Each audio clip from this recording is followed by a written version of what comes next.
Our top story tonight, some going down in November. Wars, spending. There has got to be something big a-brewing. They're using geese to guard prisons in Brazil. Does Biden know what Mexico is? Would you scare Joe Biden? What are we laughing at? I think Billy Mays was real. I'm a world-class skeptic. I don't know anything about Hunter Biden. I don't know who's big into cocaine and laptops. Why is that our problem? Complete, absolute incompetence. Like, who funds the news? It's a freaking inside job, man. That the entire world's a stage and everything's fake.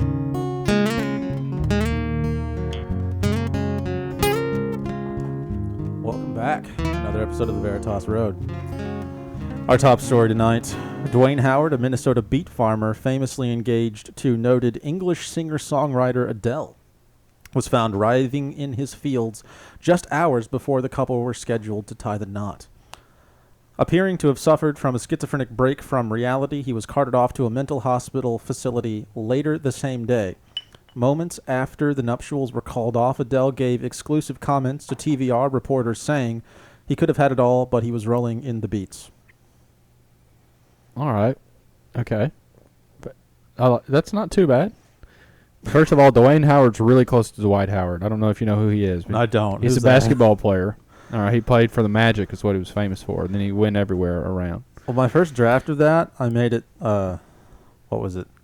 Something Schrute, you know? I mean, I like rolling in the beat. I like that. Yeah. But isn't Adele already married? I don't know. Pretty sure she's married. I have no clue. So I know little to nothing about Adele. Yeah, well, I'll give, if I was rating that 1 to 10, yeah, I'd give that 6.8. That seems high. I would have given it like a 4. Well, you need to be more confident in your ability to create these wonderful news stories that are literally more real than the ones we're fixing to go over. That's true. I'm just hypercritical, too. But, so let's talk about the rest of the shit on the news this week. Excuse me as I cough to death. Continue. Are you dying? Yep. I just poured some whiskey down my lungs. That's fair. John, pull up my first one.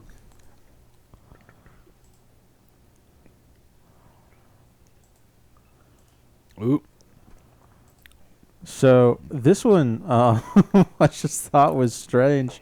ABBA asked Donald Trump to stop playing their music. That was on the news. Isn't ABBA, aren't they Swedish? They are. It also means father in Hebrew. Okay. And it was in their whole like soundtrack was in a movie that I hate so much. Mamma Mia. I hate that movie. Mamma Mia is great. Pierce Brosnan can't sing, but Mamma Mia is good. I hate it simply because of Meryl Streep. I hate her. And well, she's a great actress. I don't want her on this podcast. She's a fantastic actress. But it appears they contacted Trump and asked that he refrain from playing their music during his rallies. And his team told them, no, we will continue to play it because they had paid for some blanket license. Yeah, plus... does Trump decide what music is at his rallies? Like, don't you? Somebody does. Don't you think that's like a social media person? That's probably like 20 tiers down from Trump. I'm sure it is. Yeah. Yeah. So why are they trying to make it about Trump? Because everybody loves to hate him. Yeah.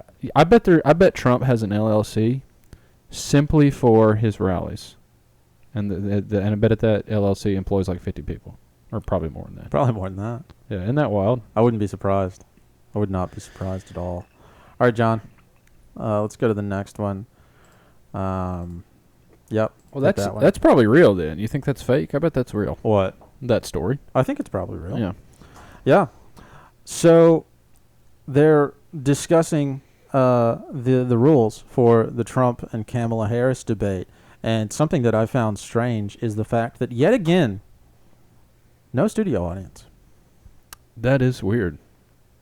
No studio audience. They're not allowed to have notes. Who's they? First of all, Trump and Kamala Harris. They're not. They're allowed to have discussing notes. their own rules. Well, no, somebody else is making the rules, but I was simply saying they're not allowed to have notes. Okay. Trump and Kamala Harris. All right. Who else would I be referring to? Well, you said at the beginning they were discussing the rules. Their respective teams of people. I didn't know if and it was whoever puts on the debate. That's what I was asking. Who's putting on the debate? But they're not allowed to have notes, and there's no. Why? Since when do they have debates with no studio audience? They did this with Biden, and now they're doing it again with Trump Harris, and I don't understand why. They're also muting the mics again when it's not their turn to talk, which I also think is strange. But Well, the weird thing is the no studio audience. The no notes is, well, maybe they want to test their knowledge and their ability to like think on their feet. Yeah. But the no studio audience is weird, and like I said and when we talked about it with Biden, I'll drop the link in the post. Who knows what's going on? Who knows what's really going on? And I'll leave it at that. Yeah, who knows? All right, last one from me. Are they even in the same place? There we go. I said it. There it is. A gentleman got a penis infection a few hours after eating leftover rice and making vigorous love to his wife. That was in the news. Is this in like China or Malaysia or something? I'm pretty sure it's in America. Who eats Lebanon. Like Lebanon, Tennessee, or Lebanon in Asia? I think it's Lebanon in America. Yeah, it might not be Lebanon, Tennessee. There are other Lebanons. Oh well, outside of ones in our lovely home state here, but that's Lewis says Beirut. Oh, yep. All right, it's that's overseas. Freaking Asia, dude. Clearly, I didn't read this article particularly well. They don't eat rice in America. Who eats rice except Arkansas people? I don't know, dude. That's crazy. But he got some form of like mildly antibiotic resistant bacterial infection that only, according to this article, only grows on certain specific things, and one of them is day-old rice. And so we know what they were doing. That's ridiculous that they're putting that in the news. Yeah. You think that's a fear tactic? Like, oh, I'm going to get my PP infected. I don't know. That's ridiculous. I don't know. I just thought it was wild. Yeah, that's definitely the most wild one of yours. Somebody decided to write a report on that. Exactly. What is this world coming to? What was that on? That was on the New York Post, too. Yeah. Golly, it wasn't on some obscure anything. No, all those articles were either from the New York Post or Associated Press. Golly, that's ridiculous. Yeah. Well, I only have one, as always. So there's some astronauts that are stranded, right? Oh yeah, in the ISS, right? I don't know if it's in, maybe it is. I don't know. Where else would they be stranded? Well, I mean, SpaceX is. They're not on the moon. We can't go there anymore, supposedly. That's right. There's the Van Allen radiation belts. You can't get past those. Yeah, right. But it wasn't there in the 60s. Even though we did it with a Game Boy. It's like literally your Game Boy from 1994 or whenever it came out was better than the Apollo. But whatever. That's boy, you're going to get me really far off. You keep talking about that. Anyway, so this woman, they're like, oh, she's going to have health problems because of the microgravity, right? Sunita, whatever. Okay. But that's ridiculous. You know why that's ridiculous? John, you look up the guy's name, Scott Kelly, okay? You know how long he was in space? Wasn't it like 6 months or something? Yeah, it's something ridiculous. It was longer than that. See how long he was in space. I'm pretty sure he holds the record, allegedly, in space. All right, well, you can Google how long was he in space instead of going to his Wikipedia page. Anyway, he was in space for like 300-something days. Oh, it's close to a year. Right, and he was fine, right? So they're saying, oh, well, she's going to be stuck for like 6 months, and she's going to have all these health problems. 340 days. Right. All right, and there was also another woman named something like John. I put it in the go back. Yeah, go to that tab. Go down. Christina Koch. All right, Koch or Kook. It's probably Koch. Koch. Or Koch. What an unfortunate dude. That's an unfortunate last name. Yeah. Hi, I'm Miss Koch. But she holds the record for the longest woman in space, which is like 300-something days, or maybe Aren't more. we enlightened? Why are there different? Why are there different records for men and women if you're just staying in a place? It's not like they're physical difference. But why do they not have any health problems? But now that this woman is going to have it. Well, I like to play devil's advocate. Let's assume that both of those were within a relatively short time frame, so they were close to one another, right? Maybe within a year or two. Who knows? What? Let's assume that those two people were up in space for that long, kind of close to each other. So it wasn't like he was up in space for 340 days and then 10 years later she was up in space for X amount of time, right? Let's assume they were close together. Maybe they overlapped some and those events were close together, right? Let's assume that. Okay. Maybe there were downstream effects that took a while to notice, right? That were discovered after they came back. They're both perfectly they're concerned fine. About now. They're both perfectly fine. There were no issues? Yeah. At all? Yeah, I mean, Scott Kelly does all kinds of tours, and he's got like a twin brother. Oh, that's got to suck if you're the twin brother of a guy who went to Yeah, space. well, they all allegedly have twin brothers. Just look up the Challenger. But that's all I'm saying on that. Well, Doesn't that not make sense? Why is she going to have health problems when there's? is it just her? Aren't there other people? Well, it's another guy. It's her and a guy. His name's like Don something, I think. But we're not worried about him. Yeah, he's not going to have health problems. So maybe she's just a crappy astronaut. Butch Wilmore. There we go. The only other thing I can think of that would lend any level of legitimacy to this claim is that maybe she had pre-existing health conditions, which, if she did, why is she an astronaut? Why are you sending her to space? Yeah. Yeah, it's like sending somebody with MS like into the Air Force and having them fly bombardier missions. That's crazy. Right. They were only supposed to be there for 8 days, but now it's like till like March or something in 2025. And it's a problem for their health, even though another girl did it for 340 days and was fine. So, interesting stuff there. That is insane. Yeah. I'd also like to point out that, it's very easy to forget NASA is part of the government. And the government lies about everything. So we can just leave that there, too. You're not wrong. They do lie about everything.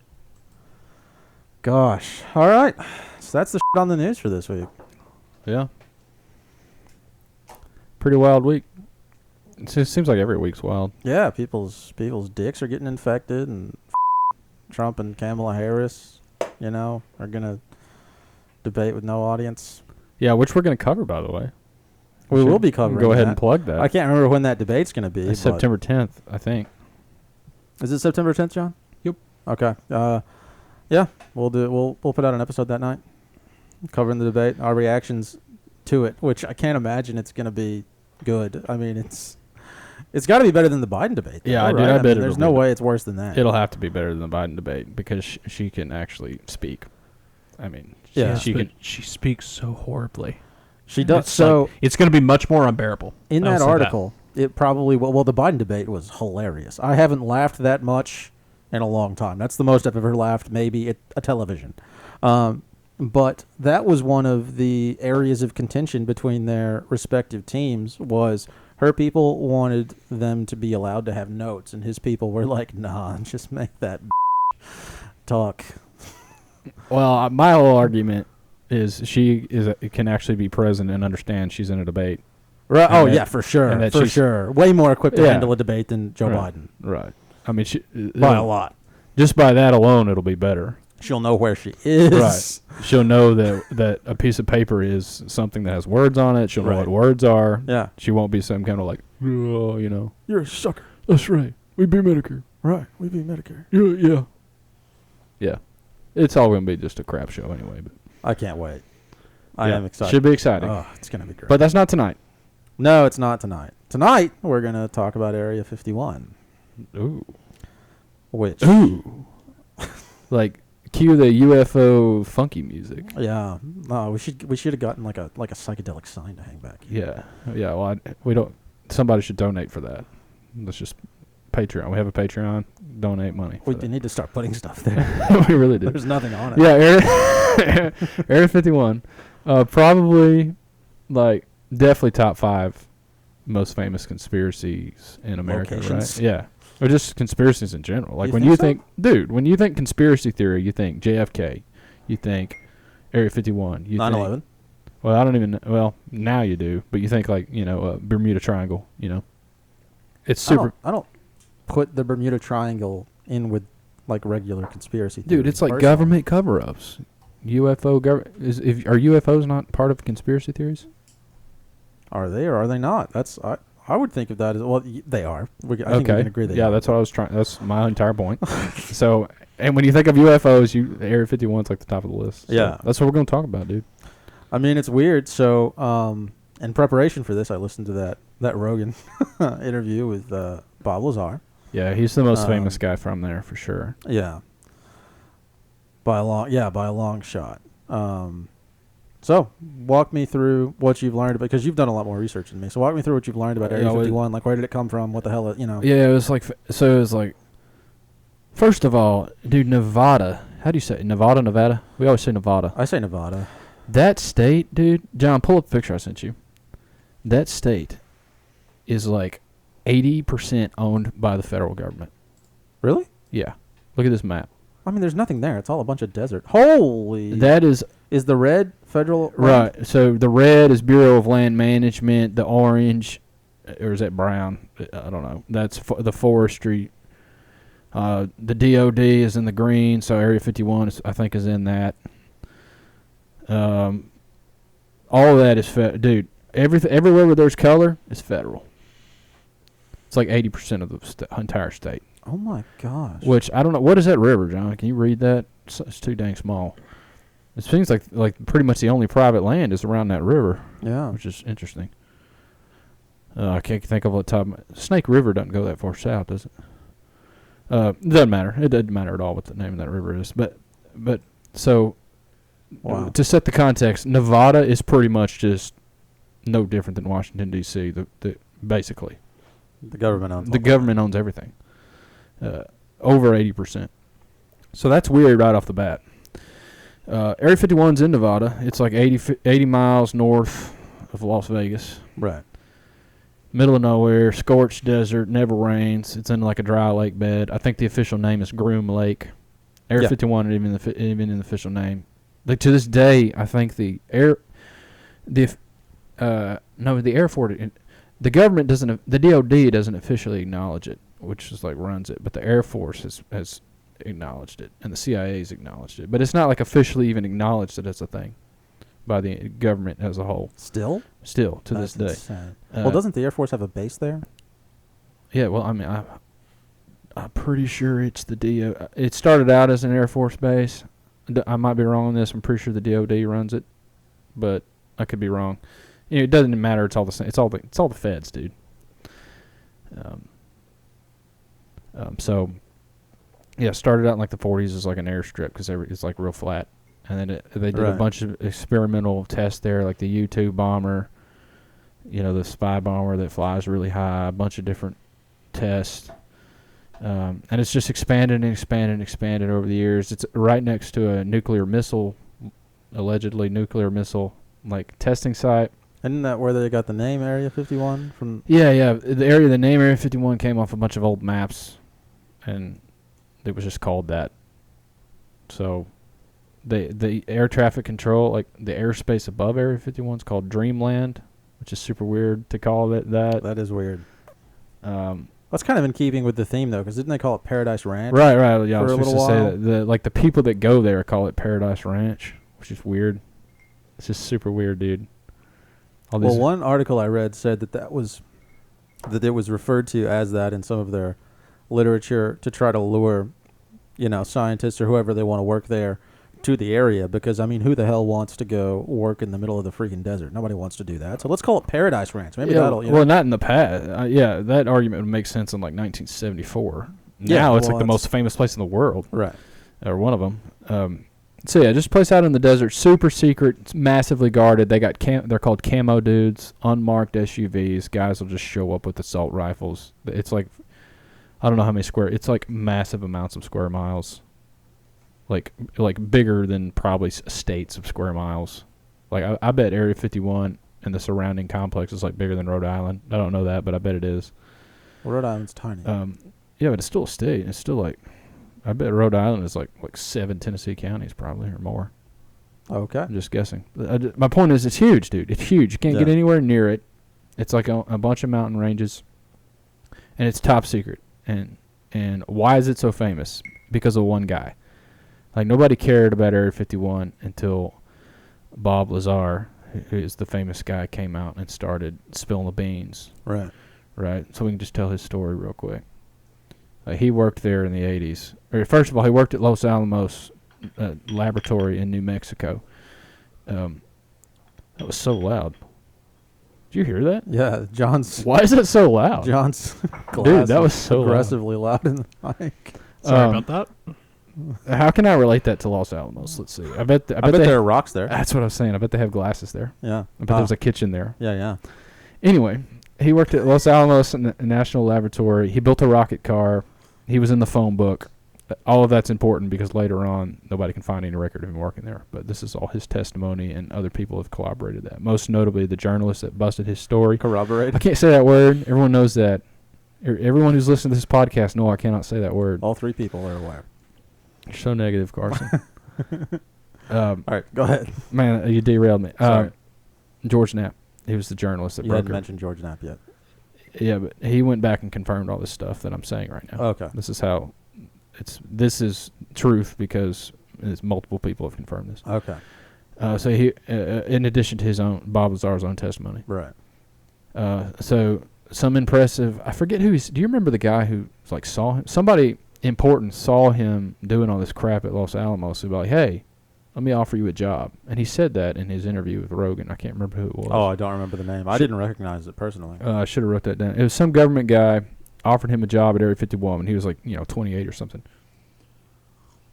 So first of all, this guy's smart to be this kind of engineer and get offered a job building rocket cars to work, and like really eccentric too, because that's weird. That doesn't make it bad. It's just weird. Yeah, well, he said like he put a rocket in the back of like a Honda Civic or something that he was driving around. Yeah, that's just a rocket car. Yeah. Did I not say that? You did, but it's just you have to be eccentric to do something like that. Yeah. So he gets a job at Area 51, and like he like gets this document that like debriefs him on everything he's doing there. Yeah. And it said like the most wildest things. Most notably that there was like extraterrestrial craft at Area 51 that came from like this blankety blank star system. Right. I can't remember the name of the star system. I think it had an R in it. Doesn't matter. But he thought it was like, is this some kind of test? Is this some kind of like cognitive test he had no idea what it was. But it turns out like it was real, dude. He was assigned to. So first of all, his work. He was assigned to work on like a core or a power core. Describes it as a reactor. Yeah. That like manipulated gravity, couldn't tell where the energy was coming from. Yeah. They figured out how to work it somehow. How'd they figure out how to work it? I think just trial and error. Right. Yeah. They figured out how to turn it on, but they didn't know like how it worked. Yeah. Right. Yeah. Yeah. And it generated like nuclear power plants worth of power based on element 115, which is like a mega moscovium. Is that what? Did you look up the name of that? Which I'm pretty sure they're only up to like 112 that they can actually make, and it only shows up for like a nanosecond. I did find out that moscovium is briefly created to make a different element whose name I've forgotten. But that whole thing is super sketchy. The whole periodic thing. Yeah. Like, is there not just infinite elements? Can you not just, by the logic that they just go up in protons every time you put a proton on it, it's a new element, right? Yep. So why isn't there element 2 million? Conceptually, I guess there could be. You would reach a point where I would assume, but given a mainstream science viewpoint of the way that would work, the density would be so great it would potentially become problematic in some way, shape, or form. I have no clue how, and they'd be aggressively radioactive at that point.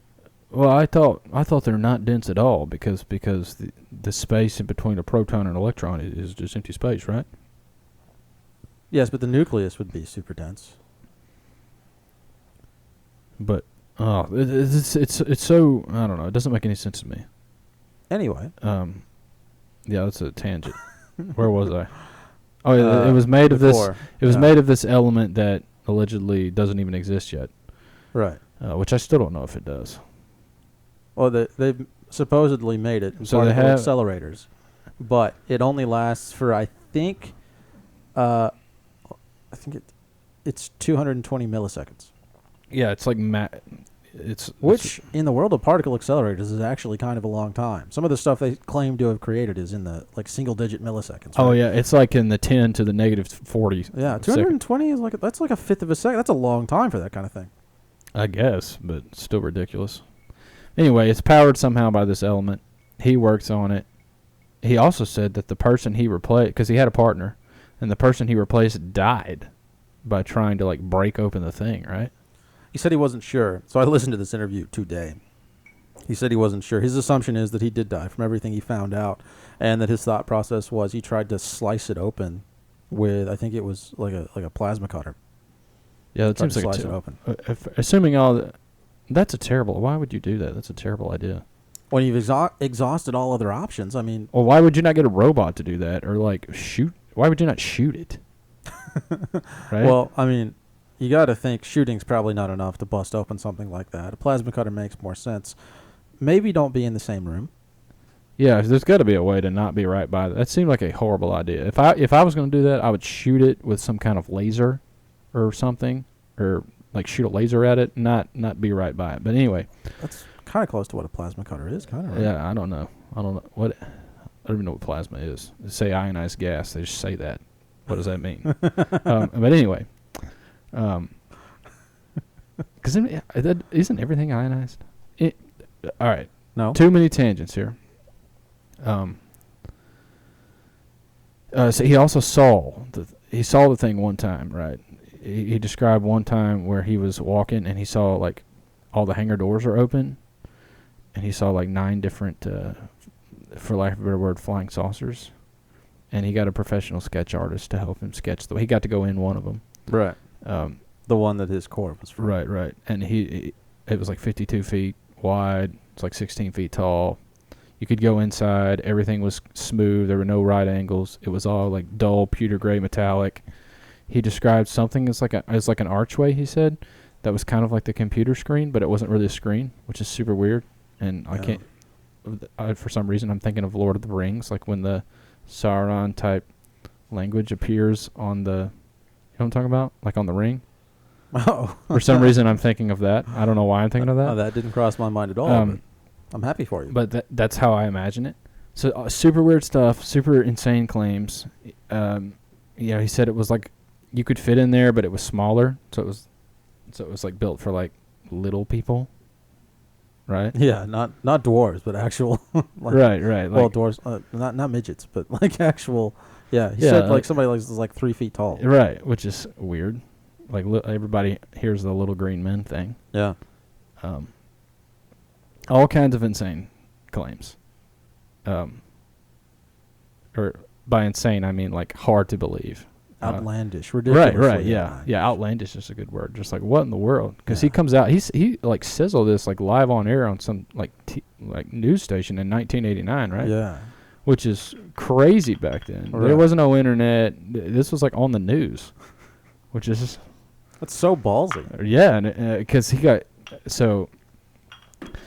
How we got caught? Like, dude, John, your glass is like sounding like shattered. It's so loud. I finished it off, so we're done. Okay. He got caught, dude. Doing what? Well, all right. Let me back up.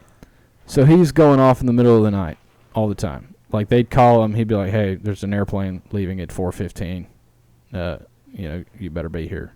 And then he'd come into work for like 4 days in a row, and then he'd be off for like a week, and then they'd like randomly call him again. Right. Working at those places, and he kind of parses that out. Is you have a very sporadic schedule, and it's not uncommon. So they may call you in for 3 to 5 days or 3 weeks, and you'll have X amount of time off, and you never know. Right, that's my point. So he can't tell anybody about this. He can't tell his wife. So eventually his wife is probably thinking he's cheating on him. So she cheats back on him, because in her mind she's thinking he's Turnabout's fair play. Right. So, and then the people at Area 51 find out about this because they have like all this massive intel on everybody. And they have everybody bugged. Right. Yeah. Well, they wiretapped his phone, and it's crazy the kind of stuff he starts saying after all this goes down. So he's like, and then they won't let him back in because they think it's like a security risk, and they just want to see how it plays out. But he doesn't know this. So in his mind, like they just quit letting him in. They quit calling him. He's like panicking. And then he gets sick and tired of all of it, and he's like, because he knows all the tests. So they test flight these things. They fly these things around, right. And they're not. Some of them are dramatic, but some of them are just like lifting up on the ground and landing back again. But he tells his buddies, and I think his wife was there too. I'm pretty sure he gets his wife. I mean, if you're trying to salvage that relationship, you're like, hey, I haven't been cheating on you. Yeah. Come look at the spaceship. Right. Well, it didn't really matter if his wife was there. But he gets a bunch of people to go every Wednesday, and they just go up on a mountain because you could go a lot closer to it back then in the 80s. And sure enough, there it was. And they film it. And I watched the video, dude. It's wild. It was like this green looking. Of course, it was like the 80s. Right. So it's terrible quality. I looked for it. I couldn't find it.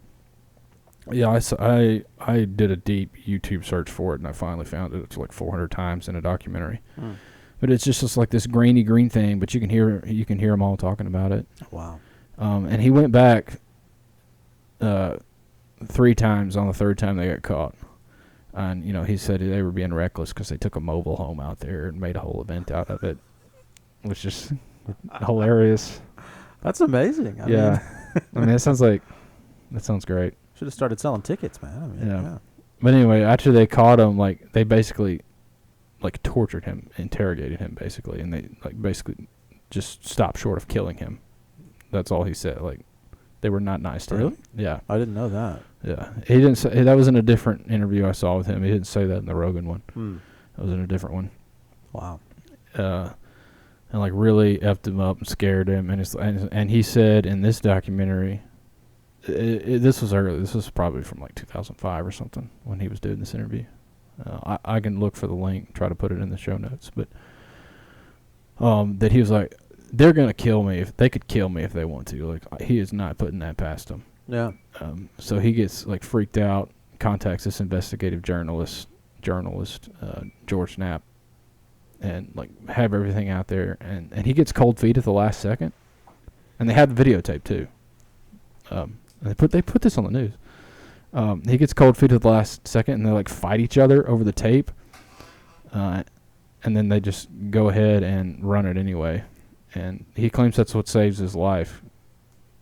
That they can't kill him anymore now that it's made public. Oh my gosh. What the hell? Yeah, that's a real story, which is wild. There's literally a guy who came out and claimed that he worked on the core of a UFO flying saucer, like a traditional, when you think of a flying saucer, that's real, that he worked on that. That's anti-gravity. And there's evidence to back it up. That's the more wild part. Yeah. There are probably plenty of people that claim that. Yeah, video evidence. There's I can't say that word. Corroborating. Yeah, there's that word. Testimony, like, lots of things to back up his story, and he's like hasn't wavered on it in years and years and years and years and years and years. He's like he said the same thing over and over and over again. So I think the first question in everybody's mind when they hear a story like that is it bull? Is it real? Is he lying? Is he doing this for attention? Is he insane? Did he really work for, is it real? And at least from what research I did, and maybe you can speak to this a little bit better, you're dead on accurate. There's a lot of corroborating evidence that suggests, at the very least, he certainly did work for these people at a facility near Area 51 or in that, general area. And so that lends a great deal of credence to his story. Oh yeah, dude. Plus it's mega detailed. Like the amount of just stuff he says. Yeah. Like it's not vague at all, and he's like says the same thing for years and years and years. So he would either have to have just an amazing imagination and should be writing movies, or he was high as a kite and somehow got this story. I don't know. It's mega detailed, and doesn't change. That's impressive in and of itself. Because if you were making it up, or even if you weren't, I feel like my memory is bad enough. My stories change over time. Yeah. I don't know, dude. And there's all kinds of reports of people seeing UFOs from Area 51. Like hundreds of them.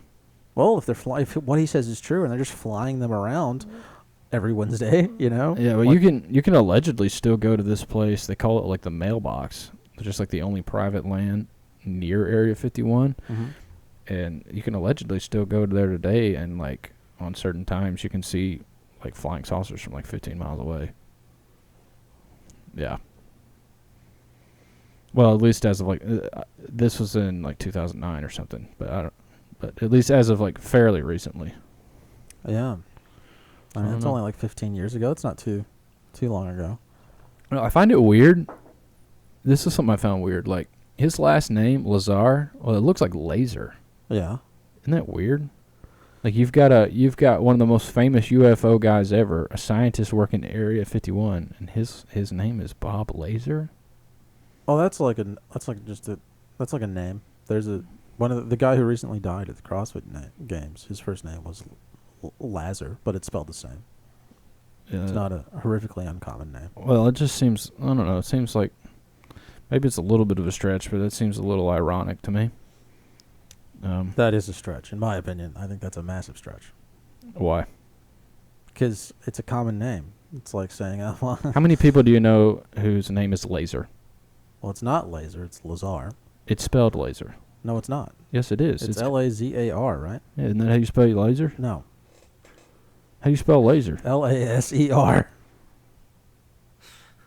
Are you serious? I'm dead serious. John, double check me if you want, but I'm pretty sure that's how you spell laser. You're 100%. Laser has a dude. Well, you've just First all of right. all, buddy, laser is an acrostic. Okay. Laser doesn't have a Z in it. No. No. What is the acrostic for laser? I know it stands. At for this something. point, we need to know how to spell laser. Look up laser across. Wow. Yeah.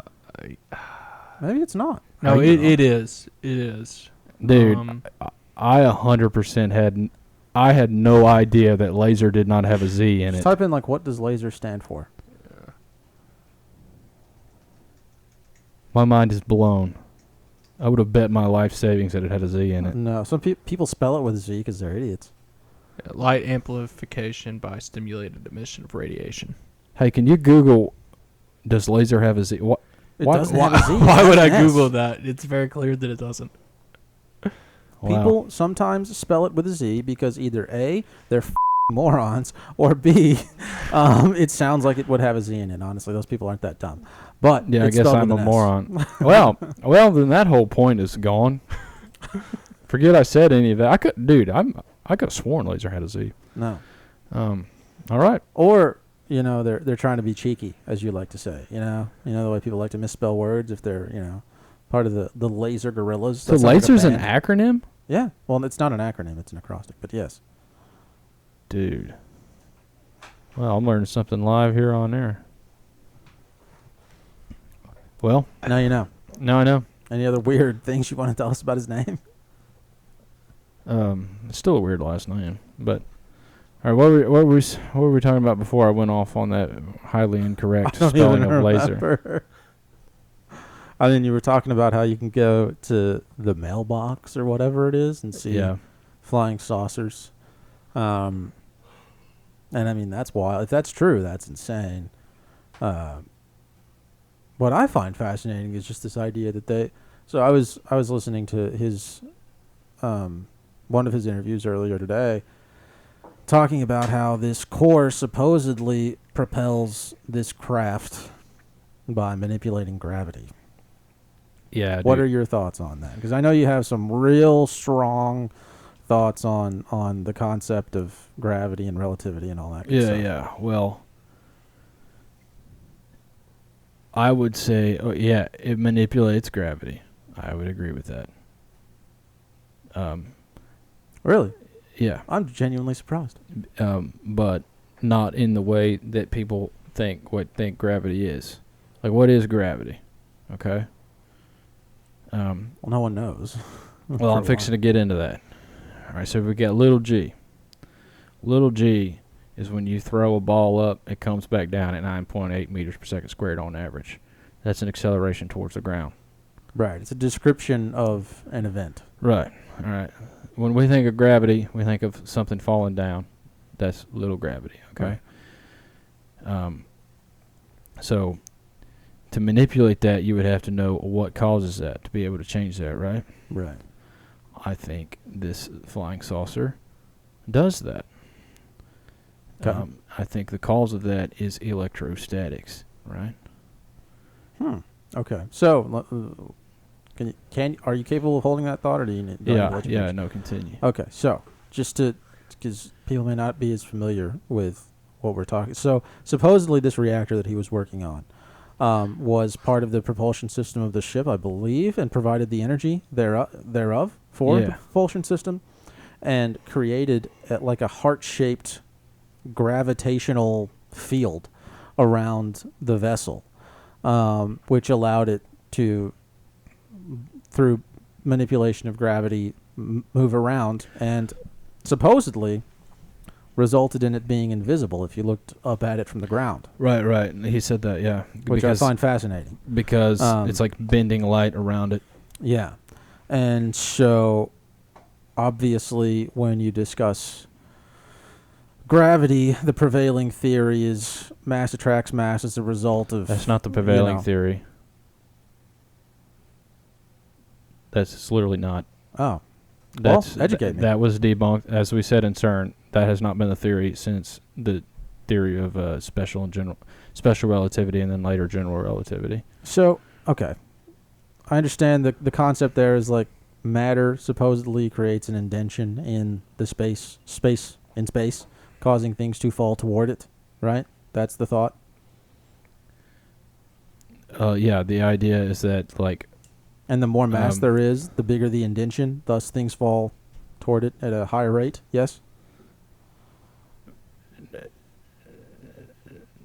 No. Well, the idea is that large objects curve the fabric of space and time. Right.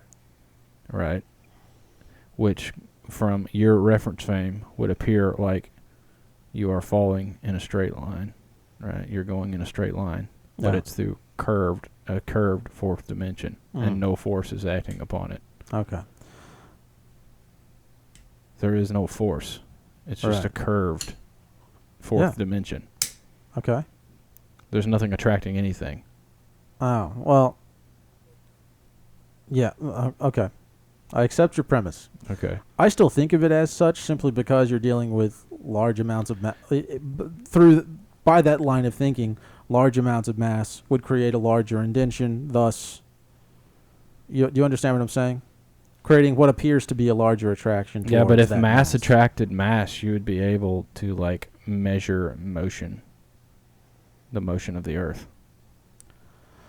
All right, we're getting off into some bullshit here. So, what do you have to share about the way that you think this thing works? That's how is that to save you more work? BS.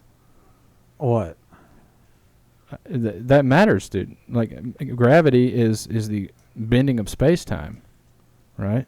That's supposedly what they say. Yeah, not mass attracting mass. Yeah, I understand what you're saying. Okay, that's very important because it can't. That's very important that people understand that. Okay. Sorry. So what are you asking me now? To finish your thought. What was where I stopped you? Where did you stop me? You were talking about how you think this supposed propulsion system works. Oh yeah, They claim that it manipulates gravity. Right. And I know you have some distinct thoughts about it. Yeah, well, you can't bend space and time. That's ridiculous. I cannot pull out some love and freeze it in the freezer. That's retarded. I cannot hand you an inch. Says you cannot reify. Concepts are not visceral. Right. So that right there makes relativity dumb. So then we have to go back to the drawing board. Well, what's causing gravity? All right. Well, things that we know from testing and like actual experiments and stuff. It's like there's a current going from the sky to the ground, like a measurable electrical current. That's mainstream, yeah. Yeah, it's 100 volts per meter. Per meter? Yeah. So every meter you go up, it goes up 100 volts. I didn't realize that. And it's and meter or kilometer? Meter. Wow. So like there's massive like differences in the sky and the ground. Yeah. Like I've seen where they'll like try to tether like wires to balloons and make it go up, and they can't even get above like I think it's like 11,000 feet or something before the freaking thing like turns into lightning and like vaporizes the wire. Right. Because of the massive difference in potential. But anyway, that creates like a downward bias because you know you've got your, for lack of a better word, positive charges in the sky and your negative charges in the ground. So if you can introduce like a lot of power and like electricity, and I don't know how a better way to say it. you could potentially like flip the direction of that current in localized areas, which happens, by the way, in thunderstorms. Like they've measured stuff falling at different rates in thunderstorms. It'll fall like slowly or more depending on like the electrical conditions of isolated areas. So if there was a way to do that, if they could figure out a way to do that, then you could in theory make stuff float. If that was the actual cause of gravity, big G. Yeah. As opposed to putting some hope in the microwave and cooking it, which is what relativity is. Anyway, just making an analogy to point out how dumb it is. Yeah. So that's what I think is actually going on. There's a way. I think it's electrostatic. Yeah. There's a way to manipulate the background field somehow which is also like it's similar to how bumblebees probably fly, dude. Like those things doesn't make any sense how bumblebees fly. They're not aerodynamic. Their wings are tiny. They're fat. But they can fly like unimpeded through like 50-mile-an-hour crosswinds. And a non-mainstream idea on how they fly is like you were talking about the heart-shaped field. Like they can create a vibration with their wings to create a certain resonance to be able to localize, like shift that polarity and be able to move around unimpeded. So a bumblebee and a flying saucer is essentially a gigantic bee in that line of thinking. Like they have some kind of vibrational frequency that can shift polarity localized. Now, don't ask me how, because I don't understand it. It's just an alternative idea that everything is intrinsically electrostatic and that electricity is what causes the acceleration towards the ground. And if you can manipulate that, you can manipulate gravity. Holy Yeah. That's what I think's going on. They're effing with the ether somehow. Okay, so just for ease of discussion and so that I don't frustrate myself, let's assume that's true. Okay. Why in the world would that affect your line of sight? Because the only explanation I can think of off the top of my head, right, for it not being visible from directly below involves relativity, right? Because if you're manipulating gravity, that by its very nature, assuming relativity is a real true thing, manipulates the flow of light, etc., and thus causes it to curve around the craft. So, any thoughts on that? Yeah, I mean... You said it wasn't visible from directly underneath because the light curved around them. Well, what does that have to do? Why does that have to do with relativity being real? I mean, light is just an excitation of the ether. Like, I've said sound, the air is to sound as light is to the ether. So if you're like having a disturbance in the ether, like, I don't know, like you've got a running river, and like you put a rock in the river and the water's going to go bend around it. That could be potentially what is happening with the light. Like if you turn this thing on somehow, right, and it's on, then the light is like bending and rushing around it, and you can't exactly see the disturbance. Almost like the idea of something at a higher frequency, some kind of, this sounds crazy, an entity at a higher frequency walking around that we can't see because perhaps the light is literally bent around it in the motion of the ether, and we can't see it.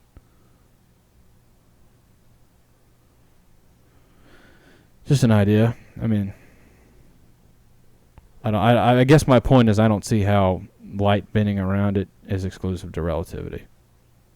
It's not, but it's at the very least a convenient way to wrap all of those difficult concepts up in a nice little bow, right? I don't understand what you're saying. I'm saying it's very easy to tie all of these very strange things that happen when you turn this reactor on in, given a relativistic assumption. Like, hey, we turn this thing on, it powers this ship. it creates a field of gravity around the ship that lets it fly. Because relativity is a thing, this field of gravity also alters the flow of light around this vessel, causing it to be invisible that from doesn't, directly dude, below. that doesn't follow at all. Because relativity is a thing. First of all, supermassive objects allegedly curve space-time. All right, Right. compare the Earth to a flying saucer. Yeah. Why would the flying saucer have any effect on the bending space-time in the direction of the Earth? Well, I wasn't discussing space-time. I was discussing light. Space-time. You can't discuss relativity without discussing space-time. Right. I'm just saying. What are you saying? I don't know what you're saying. Their idea seems to be, because you're aware that I tend to think along the same lines you do on this, but I'm trying to play devil's advocate as best I can. I just don't understand what you're saying. The idea seems to be that, and my grasp of relativity is so basic, I have a hard time articulating the concept, and so bear with me. But All right. the idea is that gravity, big G gravity, right, creates an indention in space-time, which causes things to move towards that indention. Yes? It also supposedly manipulates the flow of light near those indentions. The flow of light changes. And so, the idea that they put forth is this core creates a big gravitational field around this thing. But right? what? Okay. Thus, because of this gravitational field, okay, and this is where I feel like if you were able to find somebody and question them, they would do that whole thing that bothers the hell out of me, where you continue to ask somebody a question and eventually they just explain the same thing but in different terms, right? You know what I'm talking about? Yeah.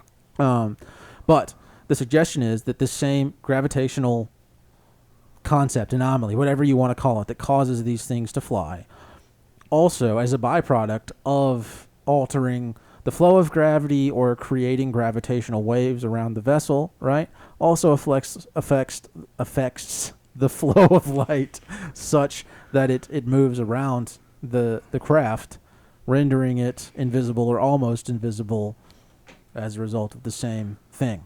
Okay, well, I mean, first of all, that sounds a whole lot like what I said with the ether. It is. The concepts are very similar second in the of way all, that they work. well, the problem is that then how is that related to mass? Well, it's not. Yeah, well, that's a problem. The idea is that this core somehow does something we don't understand, completely unrelated to mass. Now, I will say, well, then doesn't that lead credence to what I said then? It does, yeah, 100%. That's why I was asking you those questions. The only thing I can think of, that's the whole point, but I'm glad you grasp it. Okay. So the only thing I can think of that could potentially throw a wrench in that idea is element 115 is exceptionally dense. And so, assuming Bob Lazar is right, and that's what this core was made out of, it could have been potentially so dense that, I don't know, maybe it caused some kind of... So you're all right, so you're attempting to tell me, I don't know how big this core is. Let's say it's the size of this paper, but like 400 pounds, okay? Yeah. All right, you're telling me that's more dense than the entire Earth? No. So there's the same problem exists? Yeah. Okay. So... That was a fun thought exercise, though. Yeah, it doesn't make any sense, because even if it is mega dense, like, it's not as dense as the entire Earth. Right. Well, otherwise you couldn't lift it up. I'm sure they lifted that thing up in like a crane or something. I'm sure it didn't weigh 400 trillion I'm sure it didn't weigh a Googleplex. It's not like a dwarf star, or the Big Bang. Yeah. Fair enough. All right, we've exhausted this discussion. Yeah. Where the hell did these things come from? Oh, dude, that's what we need to talk about, because that's where the interesting topic begins. So they said in a paper that it's from some star system. I don't believe that, because I don't believe in any of that mess.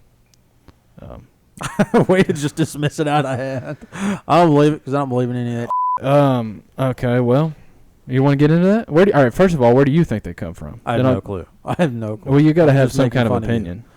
You think they came from outer space? I don't know. So either they... Yeah, I don't have a good answer. My best guess is either they came from some other place in this solar system or whatever, or, and I would suggest this is probably more likely, they came from whatever exists here that's not us. I like all right, here. That second part I like. On this earth. Here's what I'm going to tell you. Here's my leading theory. All right. First of all, they found some in the ground. They dug some of these things up. He mentioned that for one of them. Right. All right, so that's weird. All these fossil... Yeah, right. That is strange. Why in the world would a UFO be buried in the ground? So, I mean, he's operating on the assumption that, well, then there were there's this whole ancient alien things that aliens visited, our primitive civilization that didn't know anything in the past, and gave us all this stuff. They built the pyramids, blah, blah, blah. Right. I mean, to be fair, that would make sense as to why you might find something in the ground. Yeah. But my theory is that they were already here, dude. That whatever these flying saucers are, whether it came from humanity or something else, they are from a past civilization. And what I mean by a past civilization is, like, and I know how crazy this sounds, but the American West is a weird place. You've got Monument Valley, you've got Bryce Canyon National Park, you've got all kinds of interesting landforms all around. I'm fixing to say. Okay. All right, would you agree that there's all kinds of national parks in the West? The land Bureau of Land, the federal government owns huge amounts of land in the West. I mean, they own 80% of Nevada. It's other states too, not as much, but large there's there's way more federal land in the West than there is in the East. Yeah. And way less people in the West as well. Right. And the West is dry for the most part. It's desert-like. Yeah. So, John, I'm going to send you a picture here, and this is going to go help with my theory. I think this stuff is from a different time. And what that different time is up for debate.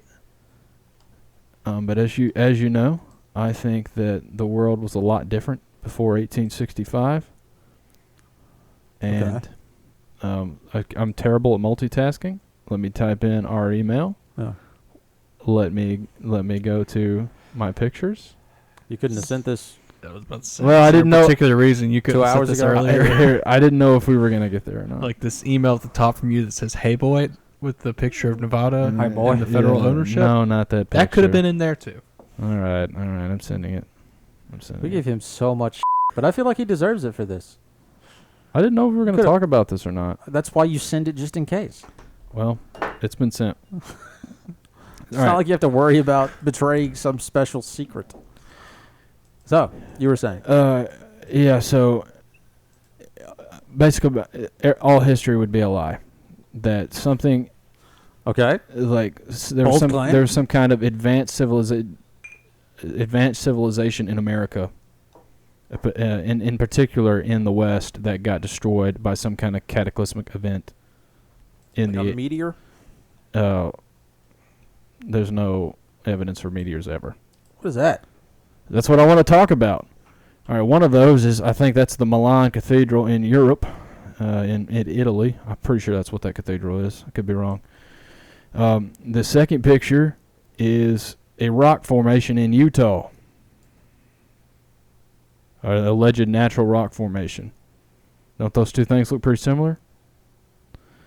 One of those things is been untouched. The other could have been hit by some sort of wrath of God, by some sort of fireball, by some sort of scorched dragon fire. Okay.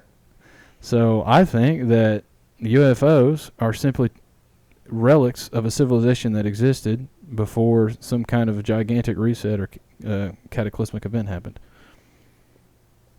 And whether or not they're human or not, like you said, your second thing was, they're from people that are not us, remains to be seen. I don't know I don't know. Could be. It could be human, and we could have just known a lot more back then. Maybe, although if Bob Lazar and the like are accurate in their approximations of the size of these things. Oh, that's a good. That's actually a good point. Yeah.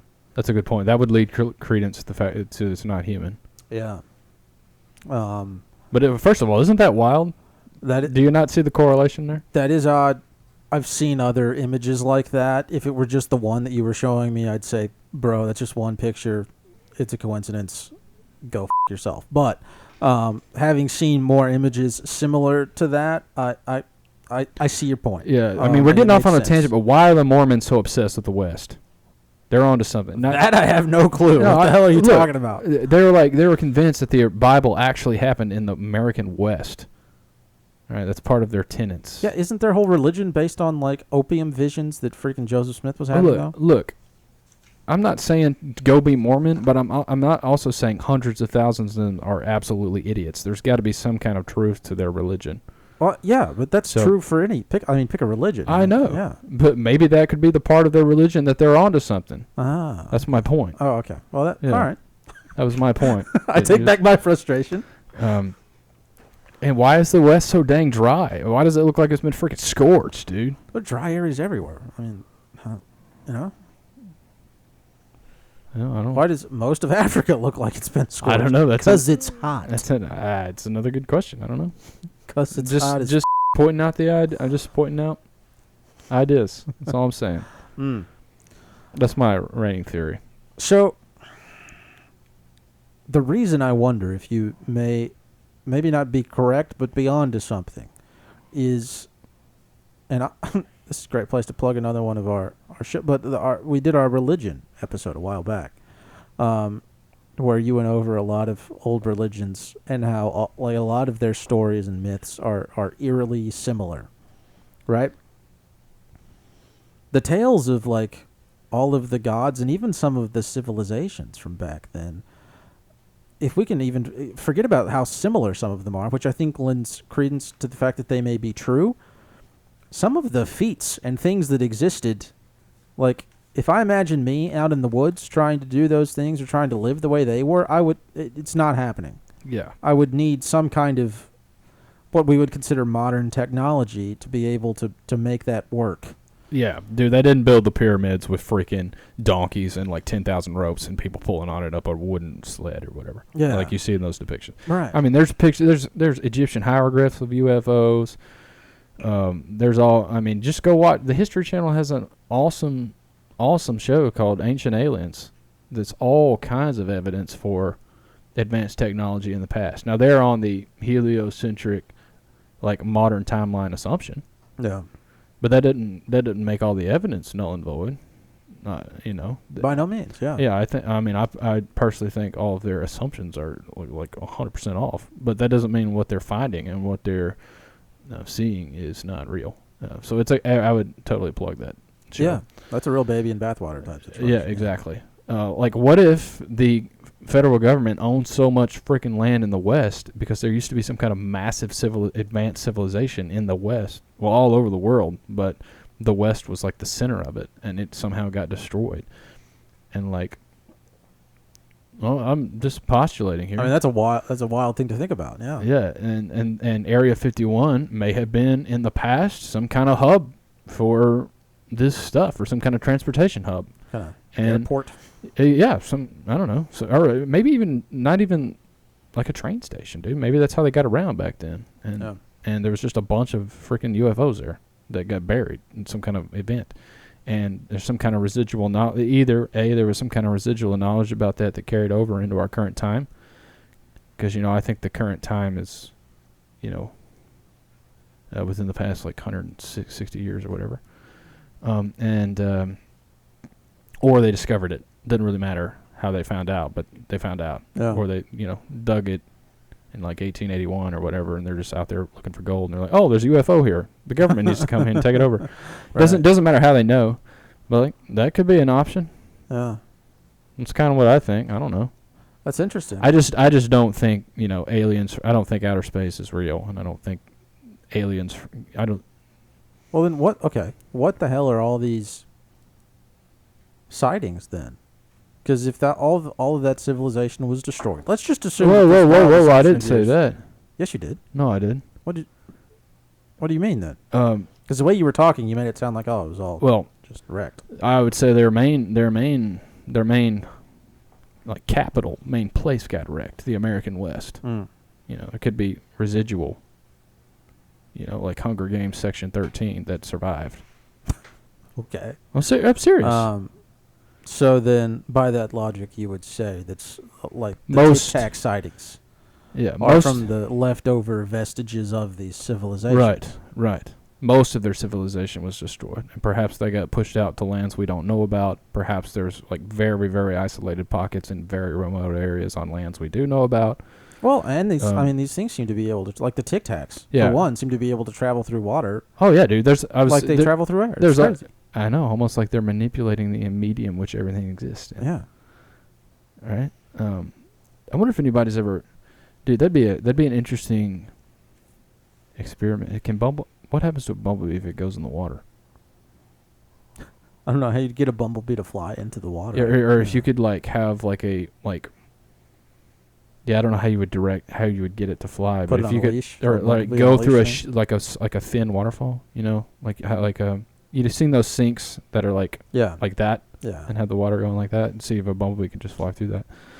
I don't know how in the world you would get it to do that, but that might be something somebody could try. I'd be interested in seeing a video on that. Anyway, see what I can do. We should try that, dude. We should try Veritas road science experiments, trying to tame bumblebees. I think that's a great idea. There's a field that is called beekeeping, buddy. First of all, it's a bumblebee and a honeybee. They're not the same thing, are they? No, it's not the same thing. They're not. You don't keep bumblebees; you keep honeybees. Right. Well, that blew that gaslighting out of the wall. Okay, we can move on now. Plus, bumblebees don't sting you, right? They're like the little fat, cute ones. Do they not sting you? I've never been stung by bumblebees. Yeah, I'm pretty sure they can sting. They're the cute little fat ones that go on the little white like the flowers. fuzzy ones. Yeah, right? they're our friends. They're our friends. They are, dude. Yeah, totally.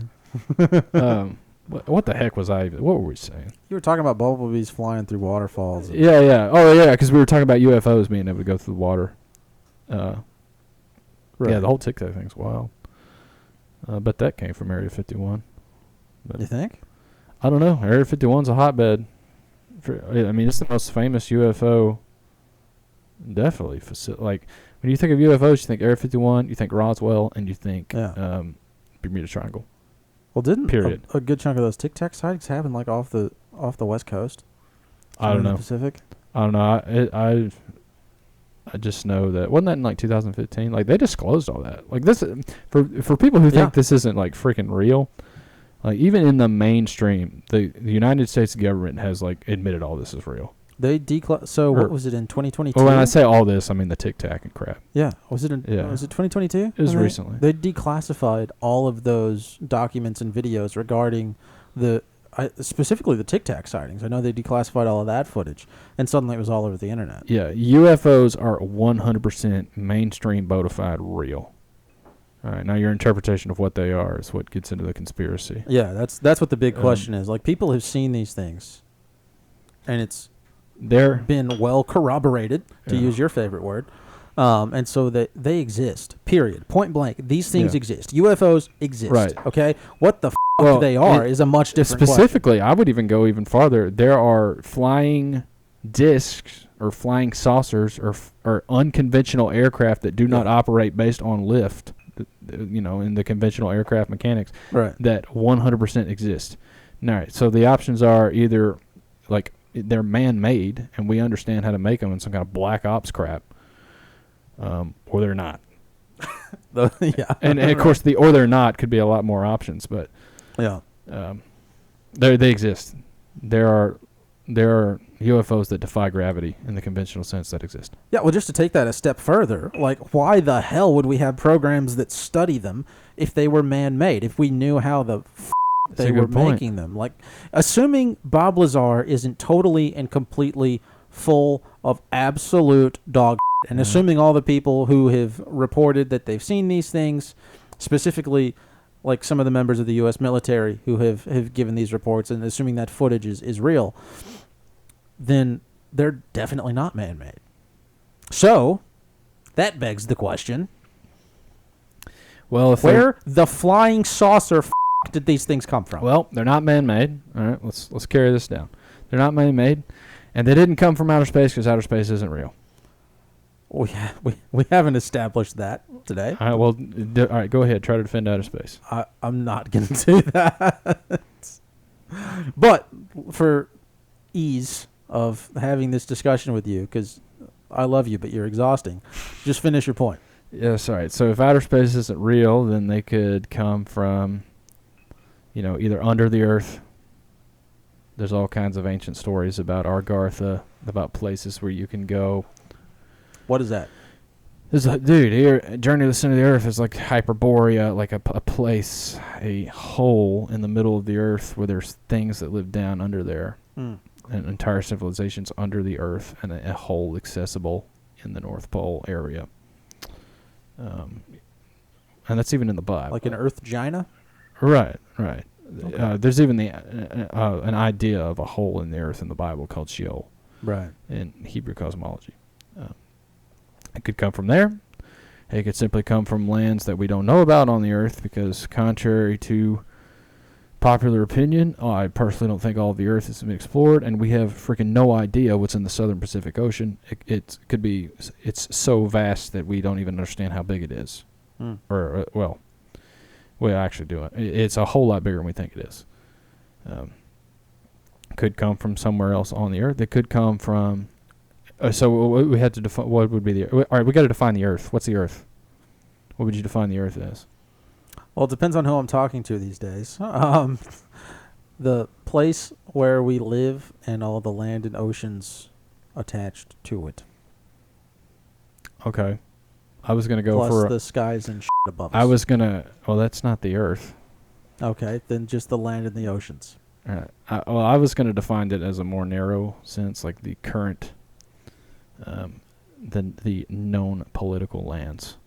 I would define as the earth. Then why did you ask me? You could have just said that. Because I just wanted to get your... You wanted to include me? Yeah, I wanted to get your freaking thoughts. Okay, go ahead. Because by that definition, then this stuff didn't come from Earth, because Earth is everything that's out there. I mean, it did come from Earth, because Earth is everything that's out there. That's how I think of it. But, in the conventional sense, we think of Earth as our planet, which, I don't think is real. This isn't a globe we live on, and a planet is a light in the sky. And we don't live on a light in the sky. Anyway, but using that conventional thought, like the maps that you see, like Earth is the current, 192 countries. What? Nothing. Go on. If you're saying that this thing came from that wasn't one of the 100. Wait, there are only 192 countries? John, look up how many countries there are. I'm pretty sure it's close. I got to be close. Yeah, you are. I got a phone. Do you count South Sudan? Do you count Western Sahara? They fight over that crap all the time. Do you count Lesotho? Do you count the Vatican? Yeah, I count. You count the Vatican. Is 195 according to. All right, I was Google. close. Yeah, there's like Kosovo. Some of them count but don't count. Oh my gosh. Okay, I realize this isn't what we're talking about, but this is such a politically charged answer. Google says, countries in the world. There are 195 countries in the world. This total comprises 193 countries that are members of the United Nations and 2 countries that are non-member observer states, the Holy See and the state of Palestine. What a politically charged answer. Yeah, they're also leaving out Dixieland, okay? There's 11 or 13, depending on, if you count the flag or if you count the people that actually participated. There's another country they're leaving out too. But anyway, I would define Earth as that. All right, the conventional understanding. And by that definition, then this thing, I guess you could say, is, not from Earth. But that doesn't mean it comes from some light in the sky or some rock that's floating out in unfathomably huge amounts of distances away from us. Fair enough. Yeah. Like an alien could just come from a place farther south than we understand, or an unknown place in the Pacific Ocean, or a place inside a hole, some hole in the ground. Well, I mean, I kind of tend to take the it's gonna make me sound crazy, but kind of like the Alex Jones approach to aliens. Like they're just interdimensional beings that are just kind of here too, and so are we.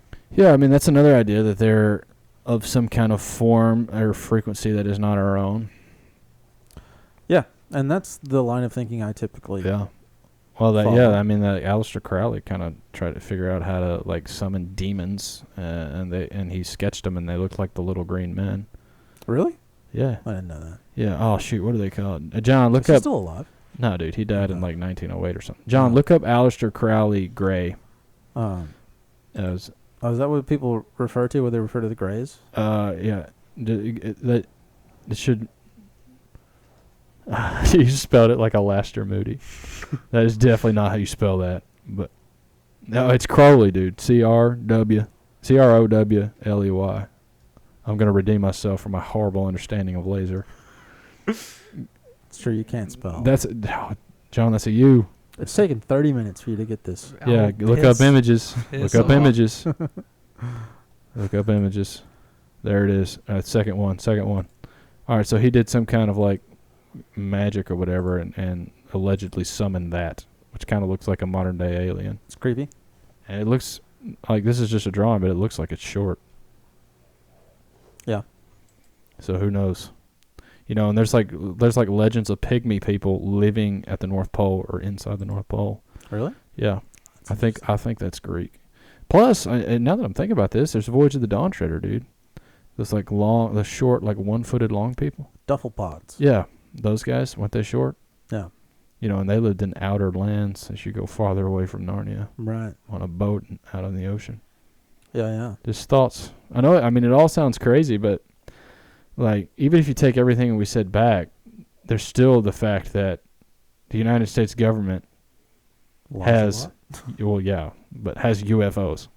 Yeah. Like, so everything we just said is conjecture past that based on, you know, our worldviews. But if we bring it back to that, that's still crazy. that's insane. That means, like, even that alone, you have to ask yourself, well, why am I going to work if there's some kind of advanced civilization?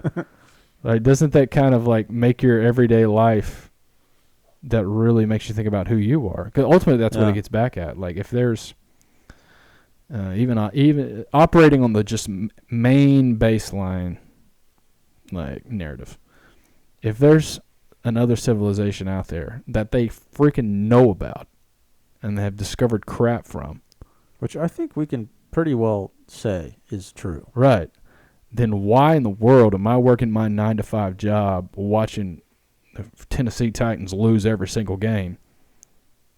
Right, that makes you question your life, or at least you should. It makes you question who you are, why you're here, and what's the purpose of our humanity, if that is indeed the case. Do you think that's why they keep this stuff secret? Absolutely, dude. It's to control you. Yeah, It's to keep you happy, A lot of complacent. the discussion around that is centered around political unrest and that sort of thing. You know, if you people knew what the government knew, everybody would panic and riot and shit. And what you're saying makes me wonder if it's really focused on just keeping people compliant, complacent, cooperative. That is the whole point, dude. If we knew who we are, and the beginning of knowing who you are is knowing who you're not, right? Would you agree with that? That is a deceptively deep question. Well, all right, well, I'd have to think about I that. shouldn't give you a binary. What are your thoughts on that? The first thing I think about when you ask me that question, and the reason I say it's deceptively deep, is, I mean, think about like the way children discover self. And I would have to dig into that. But I'd say that's one place to start. It's definitely where I started, and I'm not saying I have anything figured out because I got lots of problems. And parts of my life have been a train wreck. But one thing I know I'm not is some random accident that came from a monkey, which came from a chicken, which came from a lizard, which came from a fish, which came from a seaweed, which came from a soup of just nonsense. Primordial Right. ooze. Which came from some big bang in which something was, 400 trillion pounds and the size of the tip of this pen. It's nonsense. I know I'm not that. I know I'm not a random accident in a universe of chaos. I know I was designed by something. I know all of humanity was. I know that. And if that's the case, then there's a purpose for me being here. If you're designed for a reason, right? You don't make something for no reason. Right? Even if you're just expressing yourself, that's still a reason. Can you even make something with no reason? That was going to be my next question. Is it possible to create without everything has design, you know? So if you're made for a reason. And who knows what that reason is? It's, that's probably why we're freaking here, to attempt to figure that out. But I'll tell you what, there's a group of call it people.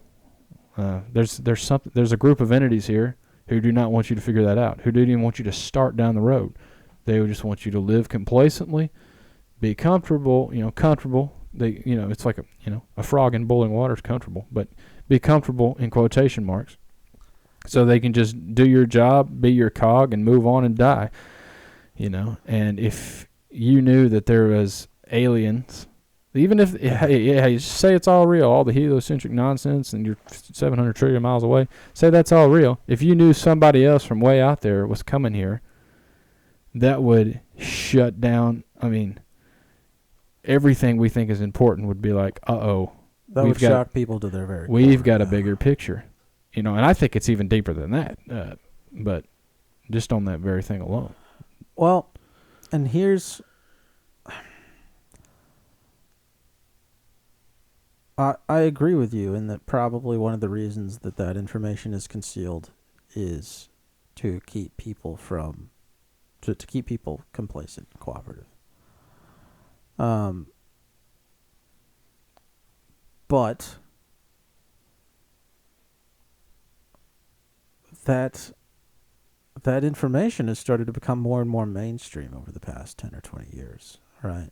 Yes, it has. From the CIA and the rest of the U.S. have become declassified, and the government admits, well, hey, we've got this stuff, and this is where it is. So, I say all that so they admit that. But people still seem to be the same level of cooperative and complacent they were, at least to me, 5 years ago, or 10 years ago, or 20 years ago, because I'm getting old as fuck now. And so I think that begs the question then, is that simply because that's in our nature? Is that because there are other measures in place to keep people behaving the way folks want them to behave? Is that because there's still that shred of doubt in the back of everyone's mind that says, well, this stuff came out and this story came out and the U.S. government admits it, but what is it really? Is it really true? Is it what they're saying it is? Is it just another line of bullshit that's, what? You see the question I'm driving at? I see exactly the question. First of all, it doesn't have to be one or the other. It can be combinations of all the above, right? Yeah, I'm sure there's a shred of doubt. A lot of it's ignorance. Some people don't even know about this. They don't even freaking know about it because they're so entrenched in their jobs. They're entrenched in their social life. They're just fighting to survive. Like if you're in fight or flight mode, you're not even going to look into this stuff. Even if it's plastering on Fox News, who cares? If you're trying to pay rent, if you got to go to your job and you're just so dang tired, you just want to nihilistically, go to your job and drink when you're done, and just that sounds all right to me. But you know what I'm saying? No, Maslow's hierarchy type stuff, right? You got to make sure those basic needs are met before you can even contemplate it. It goes even beyond basic needs. Like nihilism will make people indifferent to being hit in the face with the truth. Right, yeah. So the commercial system that exists mitigates a lot of truth revelation, in my opinion. Because you're right, more and more stuff is coming out. That's one aspect of it to maybe, for lack of a better word, a lot of normies. Another aspect of it, I'm going to tie it to Westworld, dude. For those of you who haven't seen Westworld, everyone should watch it, but this is about to get hyper-specific. Dude, once Maeve figures out that what's going on, and there's people interfering in her life, she doesn't give a crap. There's people from somewhere else interfering in her life that are like visiting her, in her dreams and crap. She doesn't give a crap about her business anymore. Right. She spends her entire time trying to figure out what's happening and how to get out. Once Hector figures out that the same thing, he quits trying to rob the safe. Right? In this analogy, robbing the safe is going to your 9 to 5. It's living this traditional life that we've all been given. Once you figure out there's something else from outside that's actively in your life, you quit caring about the bigger picture. And now that's a select group of people in the park, right? So there's a select group of people who are figuring that out and care enough to do something about it. Also, to extrapolate that even farther with the Westworld analogy, that park had been going for years and years and years. Like, the man in black was a young man when it first started. He's an old man by the time this stuff starts to happen and the park starts to go into the new phase. My point is, this world is like the park. It's been going for a little while, and perhaps we're starting to go into the new phase, and that's why all this stuff is being revealed. And there's certain characters being primed by the designer to be involved in the revelations and the transition to the new phase. Motherfucker, how long have we been going? I feel like we should end it there. That was good. We were at an hour and 25 minutes. God damn. All right. Is there anything else you had to share? I think that was a great place to stop. You have anything to talk about? I'll say one more thing. In that show Westworld, the employees of the park looked like freaking aliens in spacesuits. Just tying it all back in. Yeah. Dude. And they lived on a giant mountain in the center of everything. All right. Well, I'm sufficiently depressed after this discussion. Thanks for listening. Anything else we need to talk about? Hey, one last thing, because we talked about aliens the whole time. What's something else famous about Area 51? The Ark of the Covenant is allegedly there. According to Indiana Jones. Which is a fantastic movie. That is a great movie. Yeah. Love Indiana Jones. Also, the Ark of the Covenant is allegedly in Ethiopia, so everyone should look at that. Also allegedly in Nova Scotia, Canada. Really? What? Yeah. Are you talking about Oak Island? Oak Island thing? That Oak Island's BS. They've been trying to dig in that for 100 years. The Ethiopia thing's far more interesting. I agree, but had to throw it out there. All right. Thanks for listening. Love you guys. Bye. Bye.